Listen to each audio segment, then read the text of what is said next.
Ó, gente, tem álcool gel aqui, tá? Quem quiser trocar. Tem álcool aqui, quem quiser beber. Alô? Aqui embaixo, quem quiser dar recado aqui de baixo. E não sei se vocês vão querer chamar algum aluno para fazer uma fala, né? O aluno prefere ficar embaixo. Se os alunos quiserem fazer pergunta, a gente pode pedir para o mundo.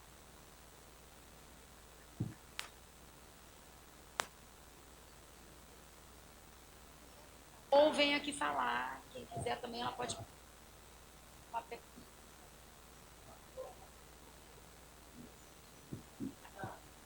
Gente, boa tarde. Obrigada pela presença de vocês. Existem algumas dúvidas em relação ao número de vagas.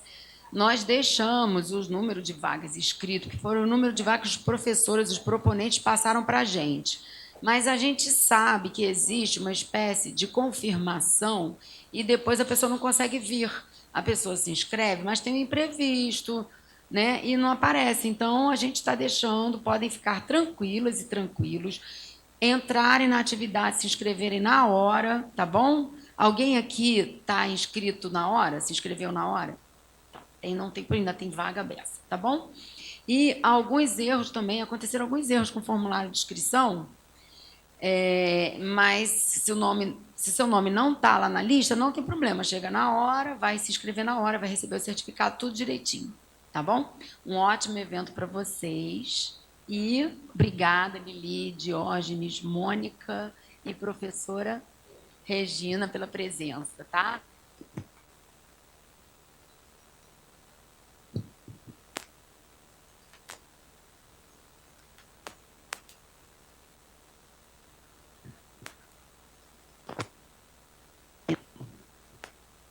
Bom, gente, vamos lá, vamos começar então, porque a gente aqui tem uma hora, tudo cronometrado, né, Andréia? Porque depois a gente tem um evento da abertura da semana, certo? Isso. Bom, então, boa tarde a todos, todas, todos. Muito obrigada a quem veio, né? A gente só se conhece online, mas agora estamos nos conhecendo presencialmente. Isso aí vai ficar no YouTube, tá? A aula fica lá, porque tá sendo gravada. Meu nome é Eliane Ribeiro, eu sou a professora Eliane, a Lili, né, que vocês conhecem pela tela. Professor Diógenes Pinheiro. E professora Mônica Peregrino, tá? Então, somos os três dessa disciplina, né, do seminário.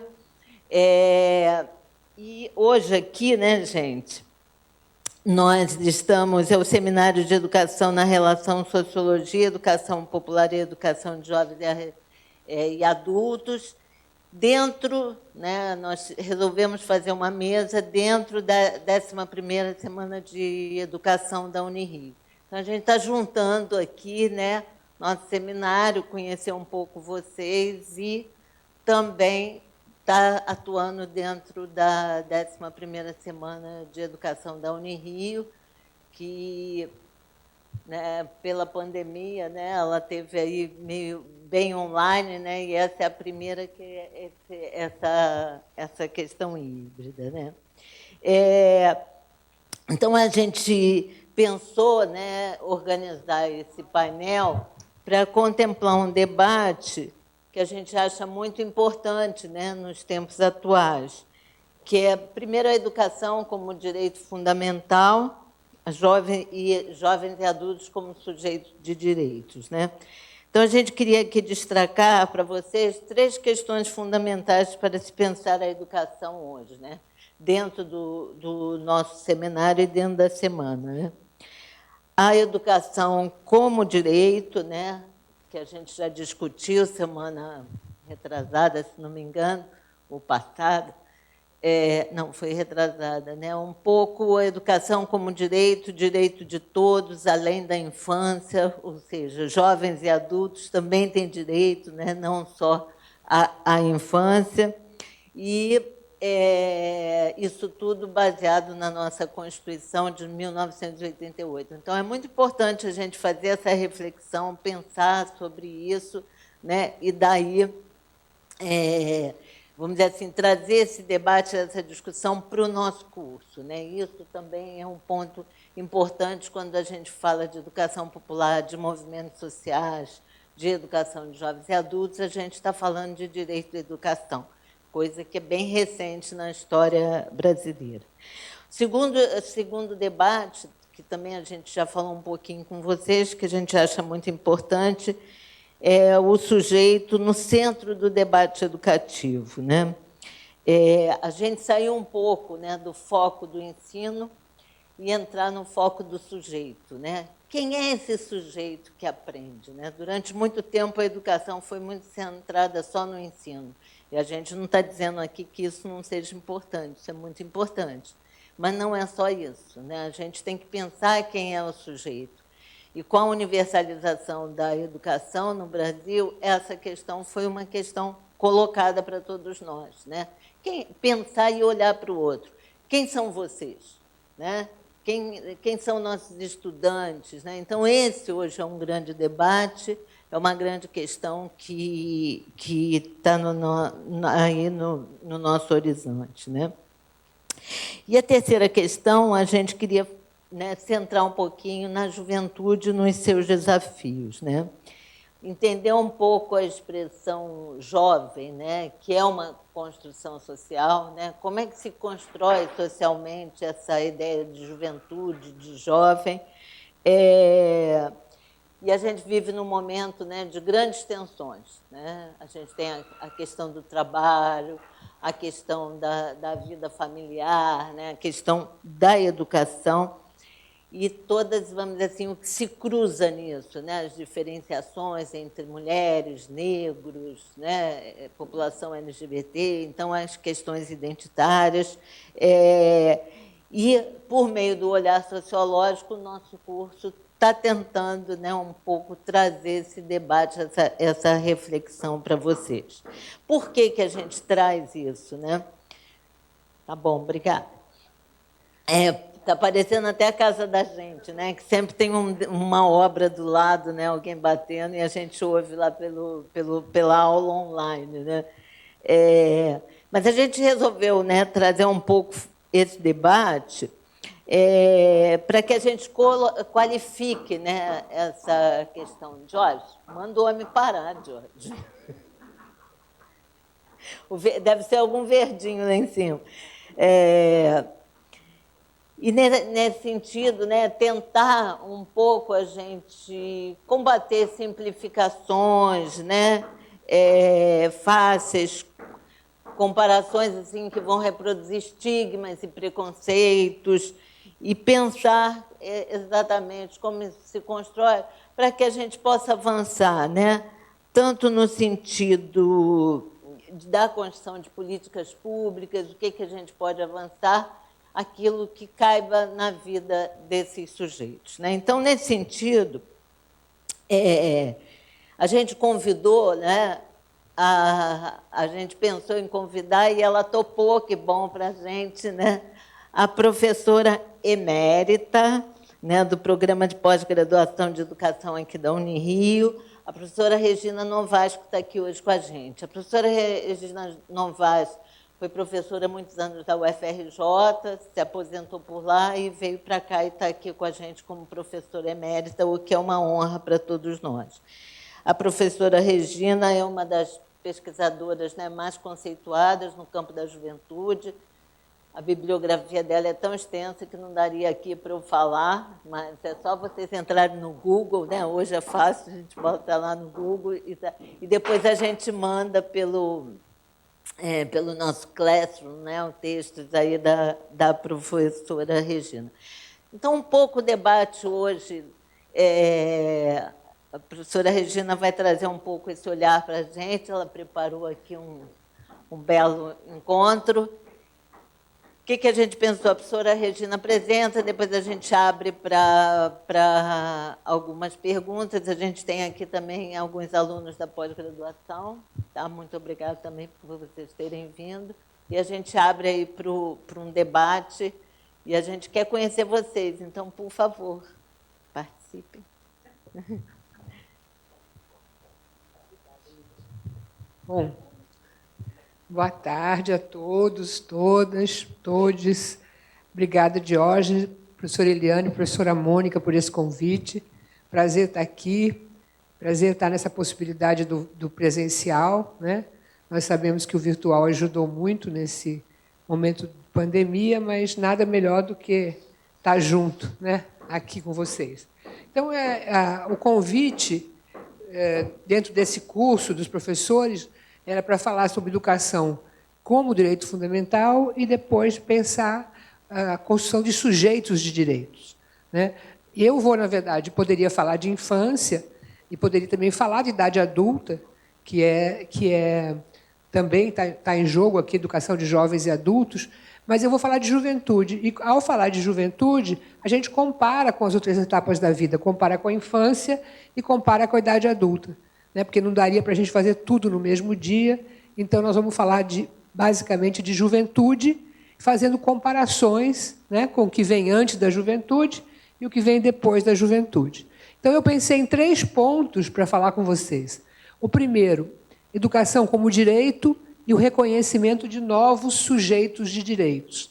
Nesse primeiro ponto, a gente vai partir de uma coisa que a professora Eliane acabou de falar, que a educação é um direito fundamental, está na nossa Constituição, mas que, se a Constituição Federal não houvesse um hiato entre a lei, né, e o que acontece no país, talvez a gente não precisasse de novos sujeitos de direitos. A gente precisa justamente porque a Constituição não dá o direito igual a todos. Quer dizer, não é que ela dá, mas a sociedade, a sua história, a maneira como ela está constituída, né, faz com que nós temos um país legal e um país real. E entre o país legal e o país real tem um hiato, né? Então, por isso, depende muito das pessoas, dos grupos sociais, eles levarem suas demandas para o espaço público, se transformarem em sujeitos de direitos, para alcançar, no final das contas, para alcançar aquilo que a Constituição espera, né? Que é justamente a ideia de que todos têm seus direitos de acordo com o lugar, com o tempo que eles têm na sociedade. Num segundo momento, nós vamos tratar dessa questão a partir de um sujeito particular de direitos, que é a juventude. Então, a gente vai falar educação entre direitos e o Estatuto da Juventude como instrumento de luta. Quer dizer, vocês vão ver nesse pedaço, quando eu for falar sobre isso, que a educação é o direito fundamental, mas que, numa perspectiva integradora, para que a educação consiga chegar onde ela deveria chegar, onde ela se propõe chegar, outros direitos também estão em jogo, né? E por isso que a gente vai falar do Estatuto da Juventude, que tem 10 direitos, 11 direitos, e a gente vai ver como é que eles se relacionam entre si. E, por fim, vamos falar de perspectivas, né? Como é que nós estamos hoje e o que a gente pode fazer para fazer com que esses sujeitos de direitos sejam reconhecidos e para que a própria Constituição Federal aproxime mais o país legal do país real. Então, a gente começa lembrando o que a professora Eliane falou do artigo 205 da Constituição Federal, que coloca a educação, direito de todos e dever do Estado e da família, será promovida e incentivada com a colaboração da sociedade, visando ao pleno desenvolvimento da pessoa e seu preparo. Aí tem 2 elementos importantes. 2 preparos, né? O primeiro, o exercício da cidadania. Então, a educação ela não é apenas instrumental, né? Ela também constrói cidadãos. E, ao mesmo tempo, a sua qualificação para o trabalho. Então, vocês vão perceber que, desde a Constituição Federal, a educação está ligada a essas 2 vertentes. Uma vertente de cidadania, né? Participação, cidadania, democracia, né, na sociedade, e uma outra vertente que seria preparação para o mundo do trabalho. Como eu disse há pouco, está na Constituição, a gente devia andar com a Constituição no bolso, né, como um instrumento, mas, ao mesmo tempo, isso não acontece, não é bem assim que acontece. Por que não acontece? Pela história do país como um todo, né? A maneira como o país foi historicamente se constituindo e sempre sendo um país onde a legalidade não garante a legitimidade e não garante os direitos que estão pressupostos na própria lei. Então, com isso, a gente vai falar, se é assim, como é que a coisa anda, né? Se tem esse vácuo, esse ato entre o país legal e o país real. Ela vai andando de acordo com os momentos que grupos sociais, né, vão levando as suas demandas para o espaço público e vão exigindo respostas do Estado. É isso que nós chamamos de sujeitos de direitos, né? O indivíduo é cidadão, mas, ao mesmo tempo, ele pertence a uma ou outra categoria que tem problemas específicos, né? E ele vai se construir como sujeito de direitos. O que nós temos a dizer com isso? Primeiro, que a noção de direitos evoca o poder público. O que quer dizer? Quando você fala em direitos, quem é que responde? Quem é que deveria responder? Quem é que é, na verdade, convocado a responder? O poder público. Né? Eu falar em direitos não significa que o comerciante da esquina vai responder para mim. Quem vai me responder é o poder público. Então, direitos e poder público fazem um par. Um não tem sentido sem o outro. Né? E para que serve falar em direitos, no caso do Brasil? Serve para desnaturalizar a lógica do favor. O que significa isso? Significa que, muitas vezes, as pessoas ajudam umas às outras, mas elas ajudam ou com uma lógica da religião, da caridade, ou com uma lógica do favor. Quer dizer, aquilo que, muitas vezes, os donos de escravos faziam, que era um compadrio com um escravo, ou então trazer uma mãe negra para alimentar seu filho, tudo isso era pensado na lógica do favor e não do direito. A escravidão, ela repousa na lógica da exploração, na lógica do favor, né? E não na lógica do direito. Ao mesmo tempo, contribui também para questionar os clientelismos. Sempre houve, no interior do Brasil, sempre houve a pessoa que era elite e que tinha relação com subalternos. E ali ele tinha uma clientela. Essa clientela votava junto com ele, né? Tinha direito a voto, sim, um elemento da democracia, mas era um elemento da democracia que estava dentro do clientelismo, e no clientelismo aquele voto era um voto que a gente chama de voto de cabresto, né? Que a literatura fala do voto de cabresto. Ao mesmo tempo, também, e outras formas, né, de subserviência que vão acontecendo na lógica do favor. Agora, quando você fala em direitos, não tem favor, não tem clientelismo. Aquilo é o Estado, é o poder público que está instituindo. As pessoas não têm noção dos direitos que elas têm na Constituição, por exemplo, né? Ou então têm noção e têm desânimo em relação ao que acontece na sociedade. Então, evocar direitos faz diminuir a força de perguntas autoritárias, que podem ser traduzidas como... O professor Roberto da Mata, ele fala, um antropólogo, também sou antropóloga, ele fala assim que o Brasil é o país de... Você sabe com quem está falando? Então, quando alguém coloca essa pergunta, ele está querendo colocar os outros no seu devido lugar e quer mostrar a sua posição, né? Quando você fala em direitos, alguém vai responder, você sabe com quem está falando? Sim, comigo, que tenho direito na Constituição, que sou um sujeito de direitos, que a lei diz isso assim, quer dizer, direitos e você sabe com quem está falando não combinam, né? Embora a gente saiba que isso convive na sociedade brasileira. Então, por isso que é importante falar em direitos. Falar em direitos significa falar de política pública, do papel do poder público, e significa também afastar certas maneiras de viver na sociedade brasileira que vão criando costume, né? E que vão interiorizando nas pessoas. As pessoas acham que aquela pessoa está certa. Ele está falando comigo, mas ele é muito superior a mim. Nesse sentido que direitos é importante. Então, quando a gente fala de sujeito de direitos, a gente está falando que o reconhecimento de um novo sujeito de direitos credencia a palavra de determinado grupo social. Daqui a pouco eu vou dar alguns exemplos, vocês vão entender perfeitamente o que eu estou falando, né? Então, esse sujeito de direitos, eles transformam-se em sujeito falantes. Quer dizer, vozes que não contavam no espaço público passam a contar quando você tem um sujeito de direitos se construindo. O que significa isso? Bom, primeiro que os sujeitos falantes, os sujeitos de direitos, eles vão se pronunciar sobre questões que lhes dizem respeito. Então, a população LGBTQI+, por exemplo, quando ela se coloca no espaço público e se constitui como um sujeito de direito, ela vai falar sobre as suas questões, as suas demandas, o que ela acha, essa população, o que ela acha que ela deveria ter em relação ao Estado, né? Aquilo que seria do público, por exemplo.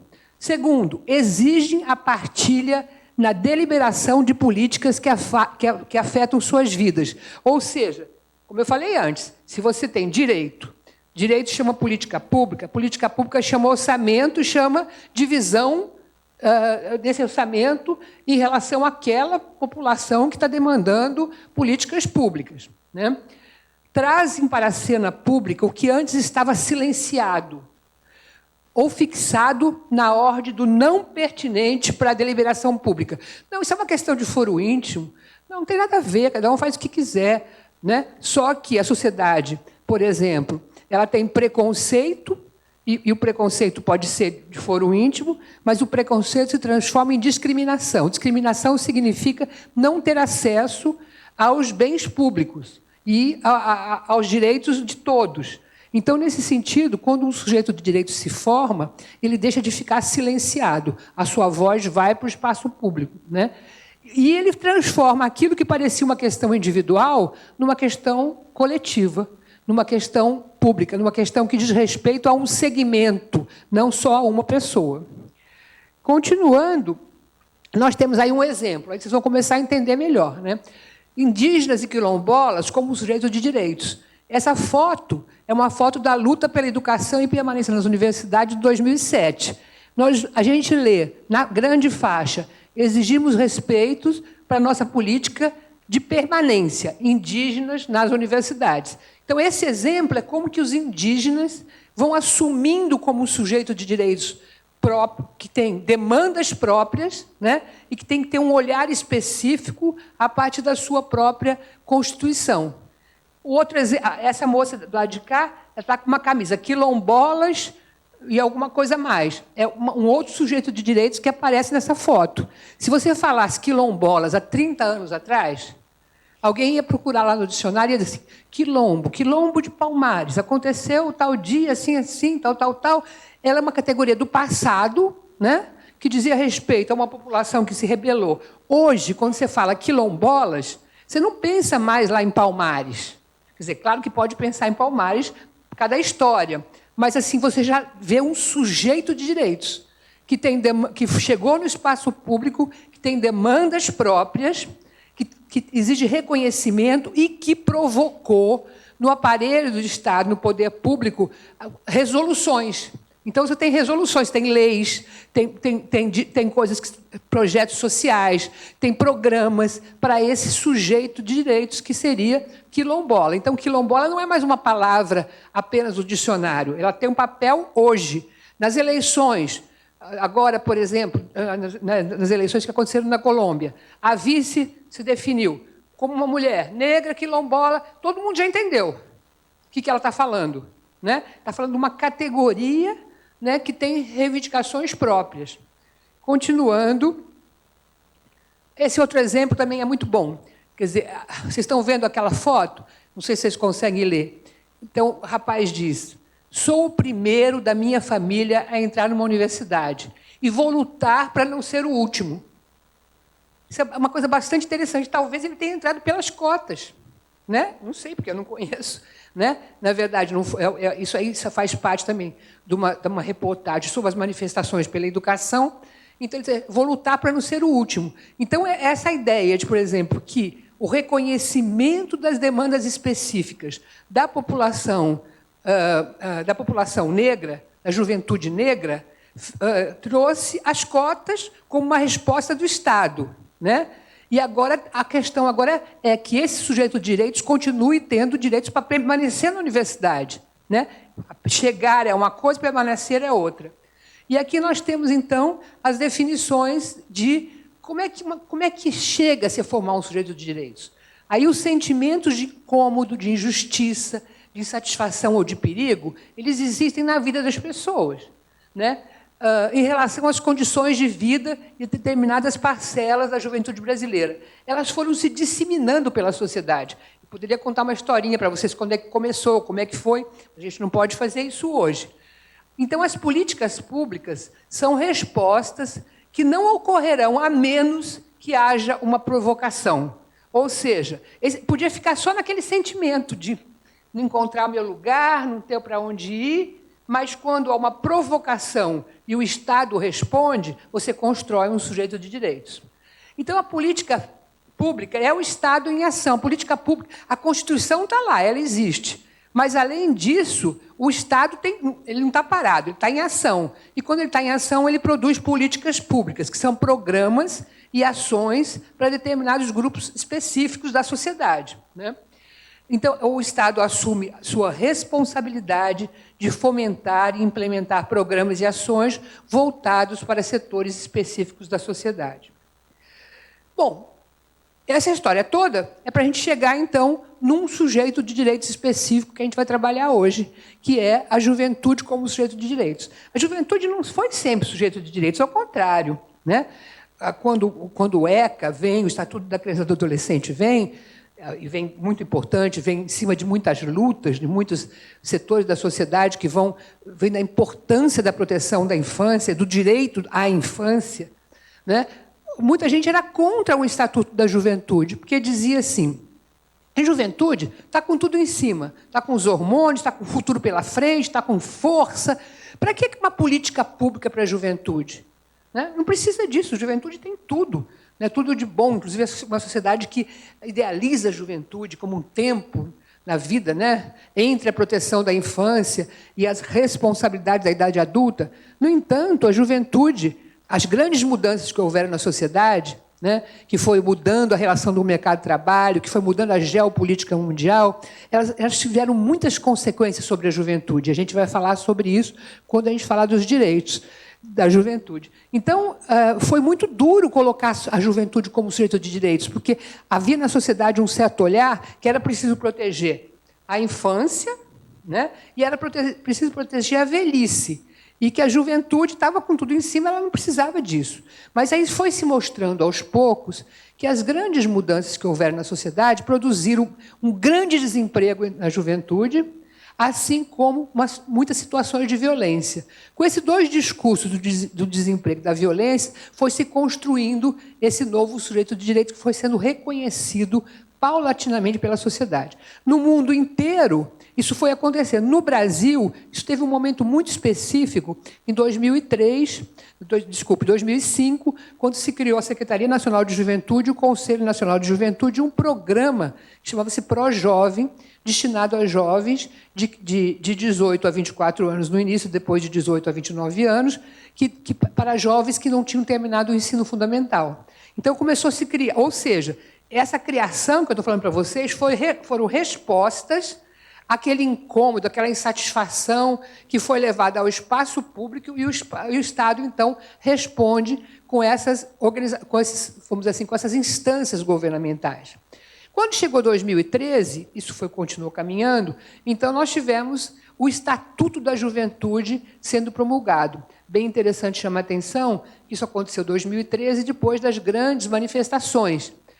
Talvez assim, de um lado, houve um medo, que a juventude, da rebeldia da juventude, e, por outro lado, foi responder rapidamente aquilo com o estatuto que estava, na verdade, circulando entre o poder legislativo e não encontrava pouso na sociedade. Encontrou em 2013, não foi por acaso, e a gente analisa-se isso como uma provocação que produziu, né, a sanção desse estatuto. Agora, o mais importante aqui é olhar os 11 direitos. Né? Vocês estão vendo que o primeiro direito é o direito à participação e representação juvenil. O Estatuto da Criança e do Adolescente ele começa com proteção. E o Estatuto da Juventude começa com participação. Por que isso?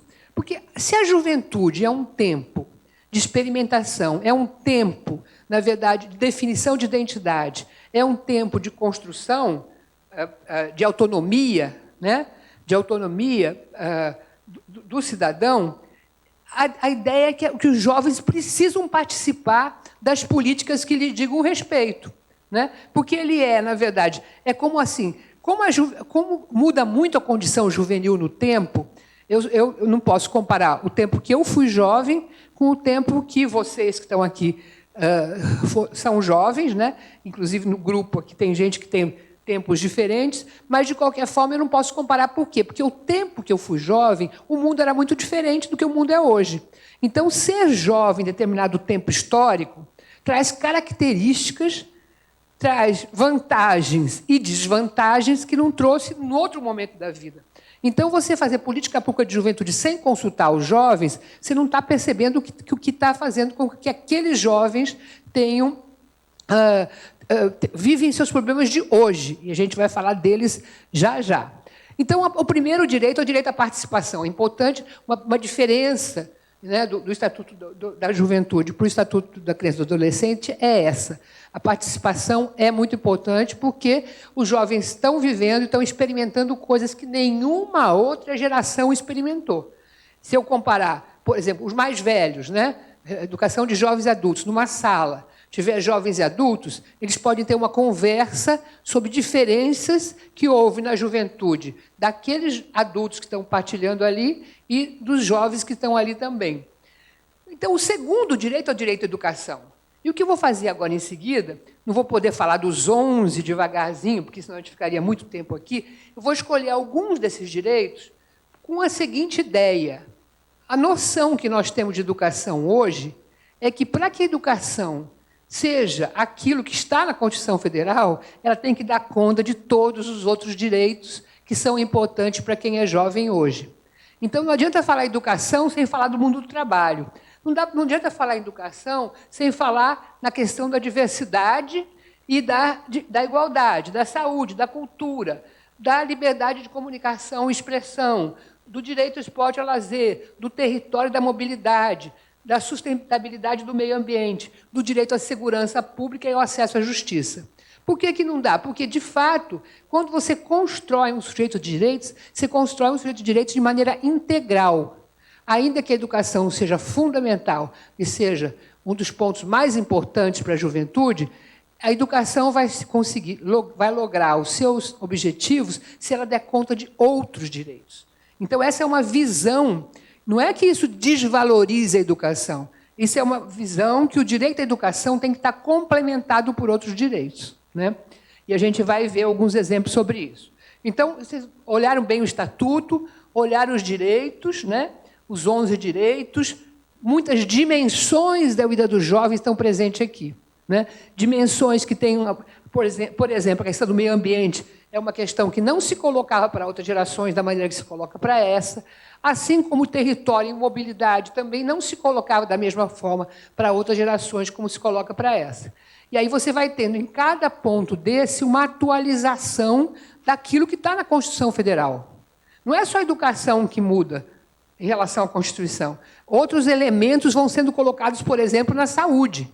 A pandemia traz outros elementos. Ser jovem no tempo da pandemia, no futuro vai ter quem sabe vocês mesmos, nas suas teses, nas suas dissertações, vão escrever sobre o que significou ser jovem no tempo da pandemia.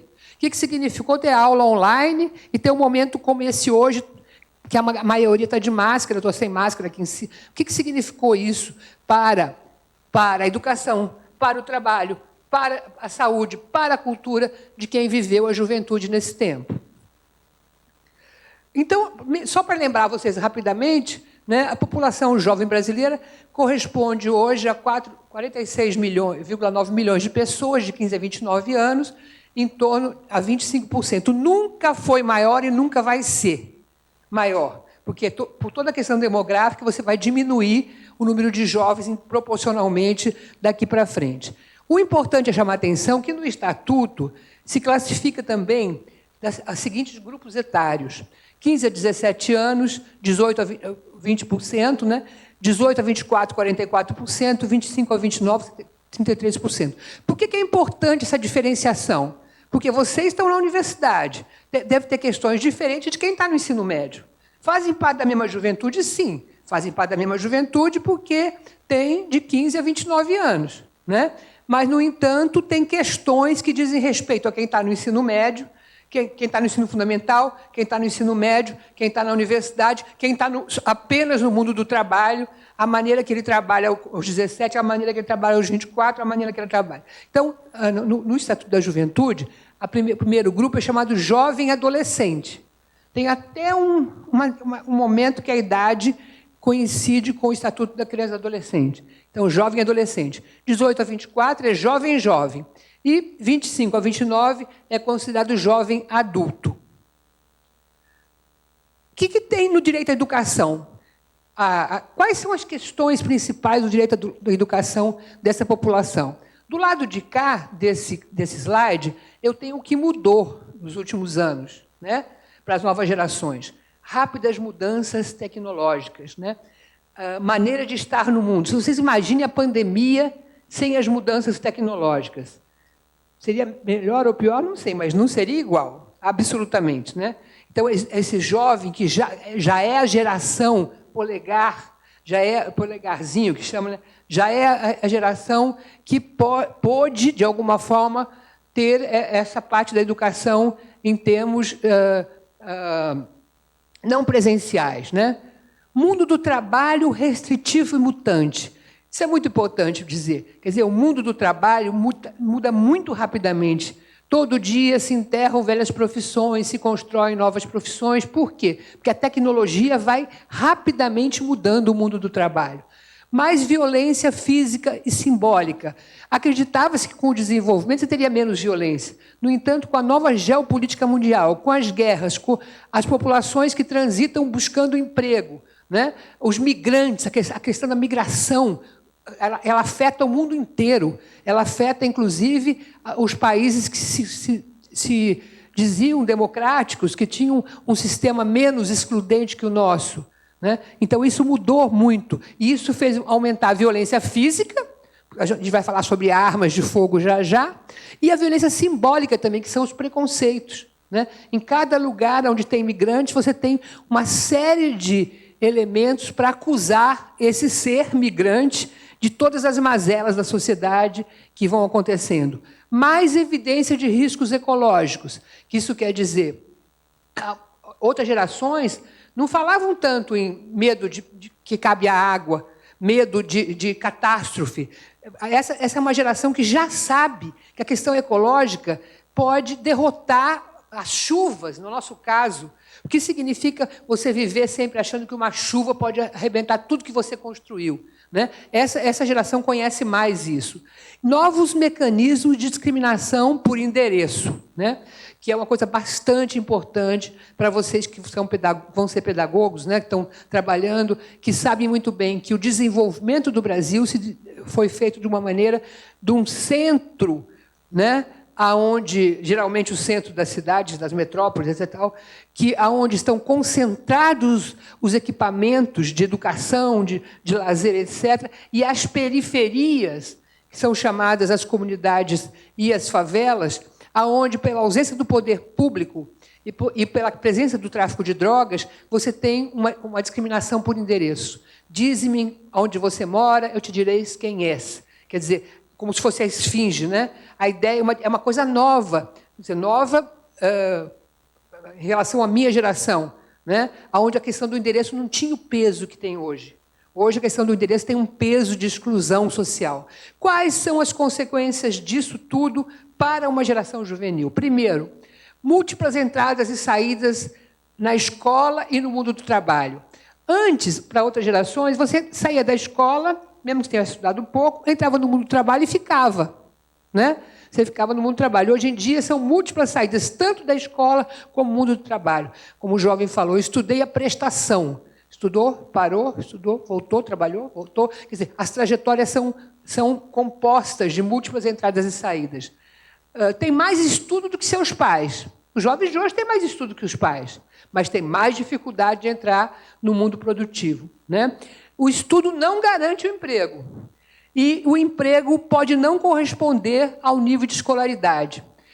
o pertencimento são múltiplos e não exclusivos. Quer dizer, as pessoas podem pertencer a um clube de futebol, a um partido político, a uma causa LGBTQI+, ou a um grupo de identidade negra, e pode também ser da Igreja Assembleia de Deus. Né? Para dar exemplo para vocês, as pessoas elas têm vários pertencimentos ao mesmo tempo que não dá para você deduzir da maneira forte como faria para outras gerações.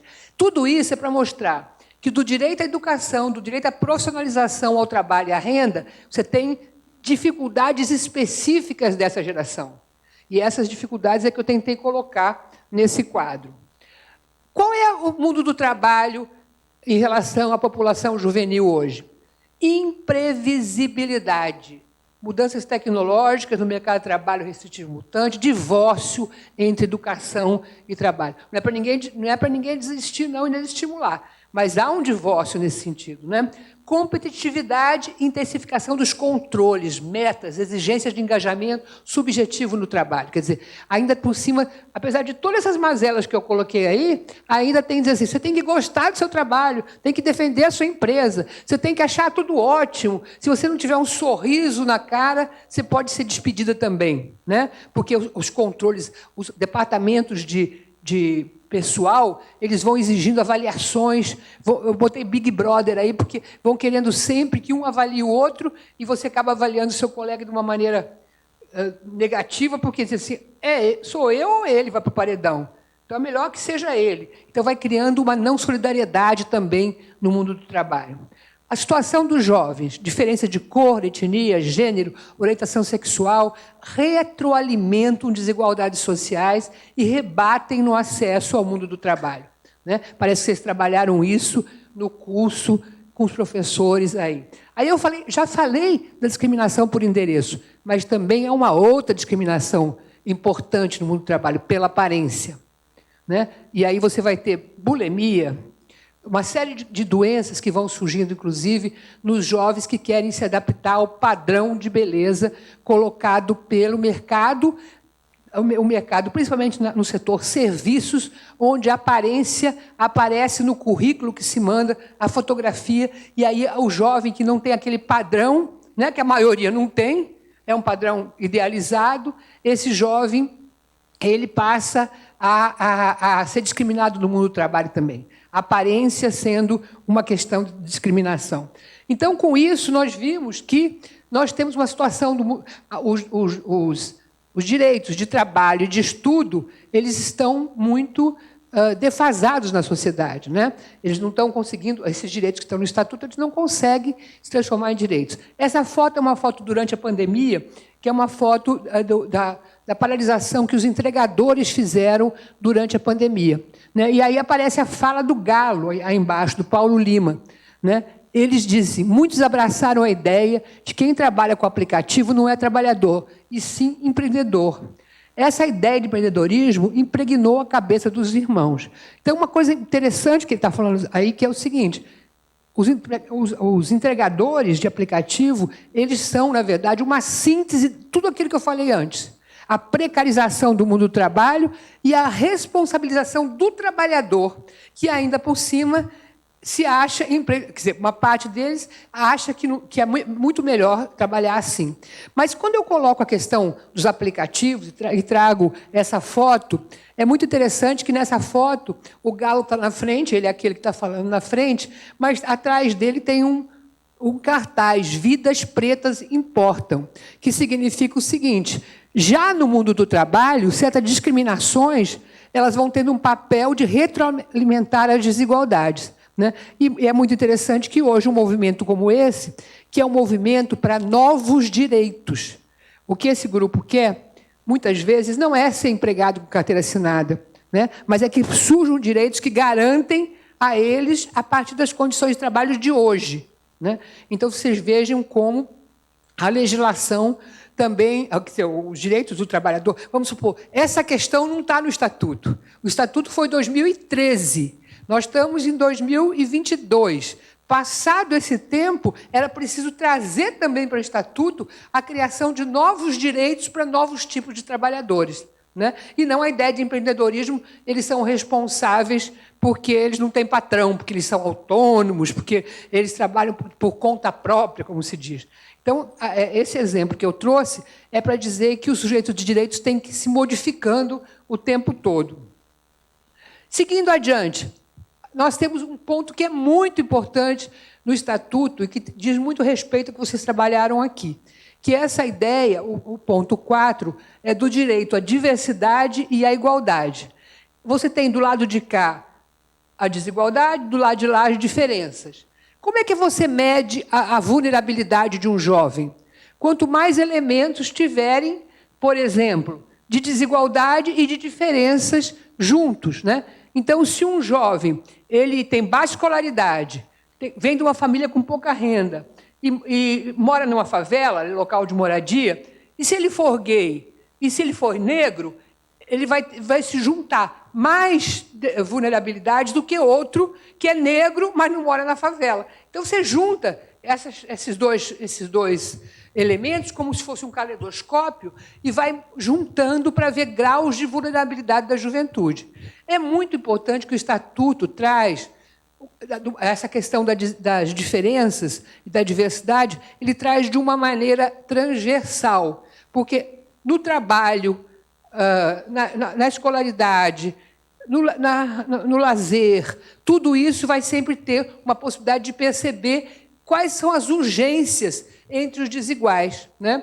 Então, você vai ter a juventude do Brasil tem diferenças e desigualdades, as desigualdades mais as diferenças trazem novos níveis de vulnerabilidade. E o Estatuto, a Constituição falava o quê, gente? Falava muito para todos. É claro que a Constituição também trouxe alguns elementos das diferenças raciais, das diferenças mulheres e homens. Aliás, poderia ter colocado essa questão, o gênero está lá, entre as diferenças.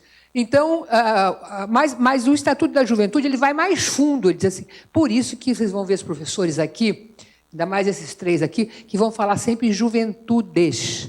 Por quê? Porque há o que há em comum à juventude e as juventudes, que significa você nasceu no mesmo momento, mas você tem mais condições diferentes uns dos outros, né? Por isso que fala em juventudes. Outro exemplo interessante para vocês que estão fazendo pedagogia são as mudanças de geração, em termos de diversidade, as mudanças religiosas também que ocorreram no Brasil, que têm que ser levadas em conta quando se fala em política pública. O Brasil era um país católico, né? 90% era católico, hoje é um país de um crescimento bastante grande evangélico, e as religiões afro-brasileiras continuam com pouca estatística, porque, no geral, as pessoas que estão ligadas a Umbanda, Candomblé, etc., se definem como católicas, porque isso foi uma força da história, seja por crença, seja para fugir da perseguição.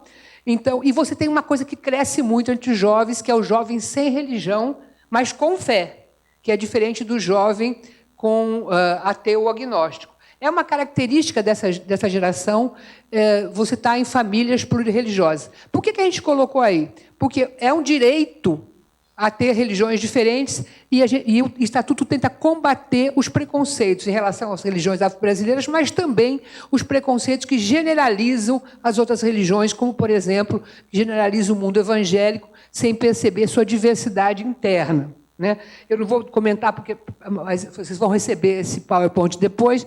Aí tem como é que é no Rio de Janeiro, como é que é no Brasil, os católicos, evangélicos, espíritas, Umbanda e Candomblé, e o sem religião, que vocês vejam que no Rio de Janeiro é muito significativo, e com dados do censo do IBGE de 2010. Né? Nós não sabemos hoje como isso está. Então, a questão do direito à diversidade e igualdade, que nós estamos tratando, estamos saindo aí, leva à questão de que a educação tem que ser um lugar de valorização da diversidade, né? Que as universidades, as escolas, o ensino médio, têm que questionar a intolerância religiosa, porque quando você fala de intolerância religiosa, você não está falando de uma coisa de foro íntimo, está dizendo como é que no espaço público a religião pode cercear o acesso aos direitos. Quer dizer, a religião não. a hierarquização que a sociedade faz entre o mundo católico, branco, tradicional, e as outras religiões que compõem o país, né? Então, essa foto é uma foto da passeata contra a intolerância religiosa. Vocês veem lá no palanque Marielle vive, quer dizer, é uma foto depois disso, e veem jovens, quer dizer, cruzando essas fronteiras que existem, né? Depois vem do direito à saúde. O direito à saúde, não vou entrar em muitos detalhes, quero dizer que é importante para vocês olharem o direito à saúde, porque, justamente, um dos lugares que você constrói estereótipos sobre a juventude é a questão da saúde. Por quê? Porque você tem a questão das causas das mortes violentas dos jovens, do álcool, das drogas, do sexo desprotegido, da gravidez não planejada, das doenças sexualmente transmissíveis, que não olham o jovem, né, como é que se diz? Discriminam o jovem a partir dessas doenças sem entender as causas, os porquês e sem ter políticas públicas, que é nosso assunto aqui, que possam dar conta dessas questões. Reconhecer o jovem como sujeito de direito como ator fundamental na promoção da sua própria saúde e dos seus pares. Estou correndo um pouco, para não cansar muito. É saúde mental, exatamente, vai chegar, tem um pontinho aqui já já. Outro exemplo é o 7º, né? Do direito à comunicação e à liberdade de expressão. Aqui eu não vou entrar muito em detalhes, mas tem os dados aqui que, para falar em educação, é preciso falar em conexão. Esses dados que estão aqui são 2018, são antes da pandemia. A pandemia escancarou essas questões. O que a pandemia escancarou? Ela escancarou que você não pode pensar em conexão pela média da juventude. Tem que considerar as juventudes. E considerar que escolaridade depende, quer dizer, a maneira de se apropriar do conhecimento depende também do conhecimento, né, para se apropriar de uma informação virtualmente disponível. Nós não sabemos ainda quais serão as consequências desse tempo aonde pela internet se igualou, né? Não se igualou, não, porque as desigualdades apareceram muito fortemente, né? E a sociabilidade, a renda, a infraestrutura de conexão ficou muito claro durante a pandemia. Muitos jovens, crianças e jovens, desistiram da sala de aula porque a conexão não aguentava, porque caía todo momento, né? Então, essa ideia de que, para falar em educação, tem que falar em conexão, mas, para falar em conexão, é preciso falar dos ambientes privados, da residência, da casa, é preciso falar da diferença entre o rural e o urbano, é preciso falar em estudantes da classe D e E, é preciso falar que os celulares estão presentes do lado da classe A, mas a taxa baixa quando você fala em residências da classe D e E. Ou seja, esse direito existe, mas, na prática, ele ele separa as juventudes, né? Algumas juventudes vão viver mais a possibilidade vamos dizer assim, do que há de positivo para a educação, né? Não estou nem falando em bullying, nem em fake news, que a gente poderia falar, mas vamos deixar esse assunto de lado e vamos falar sobre as desigualdades que se expressam quando a gente fala em conexão. Então, aí nós temos o último direito que eu vou comentar. Poderia comentar outros, mas vou passar logo para esse último, que é o direito à segurança pública e o acesso à justiça. Para falar desse direito, que é o 11º direito do Estatuto da Juventude, nós temos que falar sobre circulação de armas de fogo, violência policial, territórios periféricos e drogas ilícitas. Esses assuntos que parecem tão ruins de falar, né? Porque, na verdade, eles são assuntos polêmicos, são assuntos que enfim, que trazem tristeza pela morte de jovens, pela morte de balas perdidas, e que aparece nesse cartaz, jovens negros querem viver, né? É o que está presente no 11º direito. O que eu quero dizer é o seguinte, para a gente chegar nesse 11º direito, falar de violência, todos os outros direitos estão envolvidos. Isso é uma coisa importante do Estatuto. Não adianta falar em segurança pública sem falar em educação, sem falar em trabalho, sem falar em lazer, sem falar em cultura, sem falar em saúde. É essa mensagem que o Estatuto deixa, trazendo esse direito no final. E aí tem aqui os dados novos que o Instituto Sou da Paz trouxe para a gente. O que está acontecendo no Brasil de hoje? Uma maior ainda do que já foi a circulação de armas de fogo. Juventude sempre teve polêmica, sempre teve turma contra turma, gangue contra gangue, sempre teve o grupo da esquina com o grupo não sei de onde. Juventude é um tempo de correr risco, porque, como a morte parece distante, né, você tem toda uma ideia de que o jovem pode tudo. Então, agora, acontece o seguinte, com as armas de fogo circulando, da maneira como estão circulando e da maneira como aumentaram a sua circulação nos últimos anos, nós vamos ter muito mais letalidade juvenil. Então, os jovens brasileiros de hoje é como se a pirâmide tivesse um buraco, né, onde jovens negros, né, morressem de uma maneira violenta, né, e com uma letalidade muito alta em armas de fogo. Nós temos aí vários elementos para mostrar isso. Agora, quais são os dados novos? De janeiro de 19 a abril de 22, 40 atos normativos que facilitam o acesso às armas de fogo no país. Até novembro de 2021, o Exército concedeu 1.162 novos registros por dia. Não vou ler tudo, né? Mas vocês vão ficar com esses dados. O aumento das armas no mercado legal, um risco para o abastecimento das armas do crime. E ainda há projetos em curso que não terminaram, que facilitam a circulação de armas de fogo. Essa é uma questão muito importante, que vai de encontro, né? Bate de frente com o direito à segurança pública e o acesso à justiça dos jovens. Aí eu digo assim, mas e o que mudou, né, nesse tempo todo? Eu falei bastante, estou falando muito, vocês devem estar cansados já. O que mudou nesse tempo todo? Aí tem uma brincadeirinha aqui que traz alguma coisa, né? Vocês conseguem ver? Não, acho que não, né? Não conseguem. Então, o primeiro quadrinho é assim, ó. Tem alguém aqui com o celular na mão, né, que está mandando nos jovens. Aí o primeiro diz assim, canta o hino, né? Não, eu vou para lá primeiro para ver a resposta. Que é assim, cantem o hino. Ele fala, não tem. Eu não vou ler o meu, porque o meu está mais fácil. Espera um pouquinho só. Pois é, não deu muito certo, não. Aonde? Aí você assim, não, cantem o hino, não, mas não tem transporte para a escola. Cantem o hino, não, mas não tem merenda. Cantem o hino, o salário dos professores está defasado. Cantem o hino. Aí ele diz assim, como é que é? Repita comigo, Brasil acima de todos, Deus acima de tudo. Aí ele responde, estamos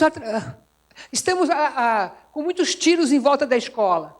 Quer dizer, isso aí é um exemplo, né? Eu estou colocando isso como exemplo, que a educação, o transporte, a merenda e o salário, né, terminam nos tiros em volta da escola. Então, tem uma mudança aí numa visão da própria escola. E depois nós temos um outro bem importante também para vocês que estão na vida universitária, né? É uma brincadeira isso, gente. É uma brincadeira, mas é uma brincadeira... O humor, ele é muito revelador, né? Então, assim, passa a bolsa. E aqui nós estamos falando sobre o corte das verbas para a educação, né? A gente podia continuar com um monte de brincadeira, agora acho importante que essas coisas eu tirei da internet, são coisas que circulam sobre a situação atual. Mas nem tudo são más notícias. Nesse quadro, por exemplo, a gente vai ver que, em 1998 para 2019, mais ricos perderam espaço nas universidades brasileiras, né? E que a proporção de pretos, pardos, indígenas nas universidades triplicou nos últimos 21 anos. Esses gráficos são da revista Piauí, né? Da matéria diploma, que tem acesso lá, se vocês quiserem, foi de maio de 2021. Então, a gente olhando, eu sei que não deve estar muito bom de ler aqui, mas a ideia é um pouco o seguinte, você tem uma mudança muito grande nas universidades a partir do quê? De certos sujeitos de direitos que levaram para o espaço público as suas demandas e que tiveram respostas em termos sociais. essa mudança ela é muito importante e ela existiu na Universidade Brasileira, porque uma revista como a Piauí, por exemplo, ela tem uma obrigação de pesquisar isso, de trazer dados sobre isso. E ela vai mostrando essa mudança na sociedade brasileira. Agora, dificuldades existem. E é sobre essas dificuldades que eu quero dizer para vocês. Quer dizer, outras pesquisas, como uma pesquisa que eu vou mostrar agora, que até foi o professor Diógenes que passou para mim, elas mostram que essa foto é boa, essa foto dá alegria, essa foto aproxima o país legal do país real, né? Porque essa foto mostra direitos, mas não é só isso que precisa de muito mais coisas na continuidade. Então, nós vamos ver essa pesquisa agora, que foi feita, Pesquisa Nacional dos Graduandos nas universidades federais, né? Em 63 universidades brasileiras, está disponível, vocês podem depois consultar, que ela vai mostrar dificuldades e sentimentos. Então, em termos de dificuldades, o que as pessoas que chegaram na universidade dizem? Dificuldade de acesso aos materiais, dificuldades financeiras, carga de excesso de trabalho, adaptação a novas situações, relacionamento social e interpessoal difícil, dificuldade de aprendizagem, carga horária e excesso de trabalho. Quer dizer, as pessoas precisam continuar trabalhando para ficar na universidade. Então, chegar foi importante, mas é preciso levar em conta, né, as dificuldades que permanecem e que expressam a situação das juventudes brasileiras, né? A universidade é um ponto de chegada, mas o processo de cada um não termina aí, ao contrário, começa aí. Então, você vai ter muito abandono a partir daí. A pessoa chegou, se esforçou, mas não conseguiu continuar. É por isso, então, que uma das bandeiras mais importantes hoje é das condições de permanência, né? E do lado de lá tem os sentimentos que os jovens contaram para os pesquisadores que eles sentem depois que eles chegam na universidade. Ansiedade, desânimo, desmotivação, insônia, alteração do sono, desamparo, desespero, solidão, desatenção, desorientação, timidez excessiva, medo e pânico, problemas alimentares e ideia de morte. Por isso, então, que nós temos universidades que você vai ter um índice de suicídio bastante grande. Então, o que eu quero dizer com isso e vou terminando por aqui, que é uma bela trajetória de conquistas, né, que o jovem, como sujeito de direito, teve na área de educação, principalmente se você ligar a área de educação com outros direitos que constituem a vida dos jovens. No entanto, não é um ponto de chegada. Chegar na universidade é parte de um processo. E vocês estão vivendo isso, mas já estão vivendo com alertas importantes das pesquisas. E para isso que servem as pesquisas. Esses alertas de pesquisa devem entrar no coração de cada um para afastar essas questões, para saber como dar conta, como passar esses obstáculos, né? Então, eu acho que é isso que é importante quando a gente pensa no jovem como sujeito de direito e relaciona isso com as mudanças da Universidade Brasileira. Assim, eu termino com uma pergunta: quais são, então, hoje, os caminhos de mudança? Aí eu deixo para vocês apontarem para a gente os caminhos de mudança. Obrigada.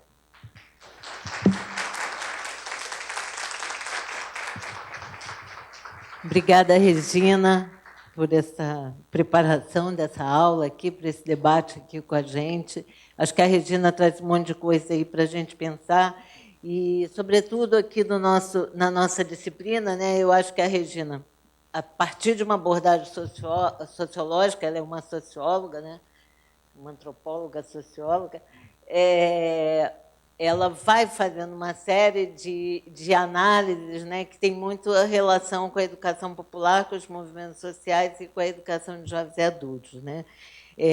Acho que é importante quando ela diz que a educação não é só uma ação instrumental, né, mas é uma ação de cidadania. E eu acho que quando a gente, né, chega na juventude, a gente percebe como é importante essas questões estarem do nosso lado, né? Estarem junto com a gente ter informação, formação, para a gente poder lidar não só com vocês, que são jovens, né? Mas lidar com jovens que vocês vão estar atuando, né? Na condição de educadores, né? Então, acho que isso é uma questão importante. Uma questão que eu queria falar, Regina, quando você fala, né, o jovem sujeito de direito, o sujeito de direitos, né, que vão demandando, né? A educação de jovens e adultos, ela, por exemplo, tem uma situação muito diferenciada, porque, né, como o Sérgio Haddad mostrou para a gente na pesquisa dele lá, quem demanda não é esse jovem, quem demanda geralmente são os professores. Os educadores é que demandam educação de jovens e adultos, né, para os jovens e adultos. Por quê? Por conta de uma série de estigmas e preconceitos que acabam levando, né, esse jovem para ficar fora da escola e não incluí-lo, né? E também quando você traz para a gente, que é bem legal, né, essa noção de sujeitos de direitos, mas um sujeito hoje que tem múltiplas entradas e saídas da escola, né? Isso é, por exemplo, clássico da educação de jovens e adultos, né? Se vocês forem dar aula e atuar na educação de jovens e adultos, vocês vão ver exatamente esse sujeito, né? E eu acho que também uma coisa muito interessante a gente pensar, quando a Regina falou que esse novo tempo, né, que tem início, né, lá em 2005, com a construção da Secretaria Nacional de Juventude, o Conselho Nacional de Juventude e o ProJovem. O ProJovem, essa primeira grande ação para a juventude, era um projeto de educação de jovens e adultos. Né? Estava dentro, né, desse campo da educação de jovens e adultos. E hoje, aqui, às 6h, a gente vai ter a abertura da Semana de Educação, que é uma homenagem ao Darcy Ribeiro, que criou, no Rio de Janeiro, o primeiro projeto do PEJA, né, que era o Projeto de Educação Juvenil, que era voltado também para a juventude. Né? Então, acho que é muito interessante e trazer, né, eu acho que isso que a Regina traz para a gente, né, pensar esse jovem não desvincular da sociedade que ele está vivendo, do contexto que ele está vivendo, do texto que ele vive, né? Mas onde está esse jovem? Né? Quem é esse jovem? Onde é que ele está ancorado? Né? Que sociedade é essa? Que Brasil é esse? Que Rio de Janeiro é esse? Né? Que universidade é essa? Que escola é essa? Onde é que trabalho? Né? O que ele pode ter acesso? Né? O que ele está... Por quê? Porque, no fundo, a gente está falando, né, numa perspectiva, eu acho que esse é o final da Regina, né, quando ela pergunta, e agora, né? E agora, José? Né, é um pouco como que se amplia o campo de possibilidades dessa juventude, né, que eu acho que é uma juventude que é muito... Vocês todos, né, quando a gente fala de juventude, a gente está falando de vocês também, mas eu acho que são jovens hoje muito menos seguindo a boiada, né? Mas que têm um desejo muito próprio e que têm possibilidades e que têm muita garra e que como é que a gente amplia esse campo de possibilidades dessa juventude. E a gente fala isso com muita tranquilidade porque são anos e anos convivendo com juventudes, né? Porque quando você é professor, né, a gente tem essa característica, especialmente na universidade, que durante muito tempo foi um espaço de jovem. Né? Hoje a universidade ampliou também, né? Pessoas com mais idade estão tendo acesso à universidade. Mas eu, quando comecei a dar aula, a Regina certamente também, né? Era basicamente jovens, né? As nossas turmas. Então, é um pouco dizer, né, de tantas questões para a gente pensar nesse momento. E aí está aberto. Quem gostaria de falar alguma coisa?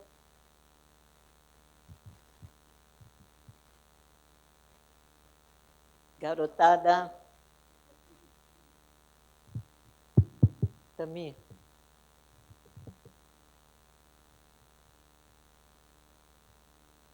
Como é que o Diógenes fala? Reações.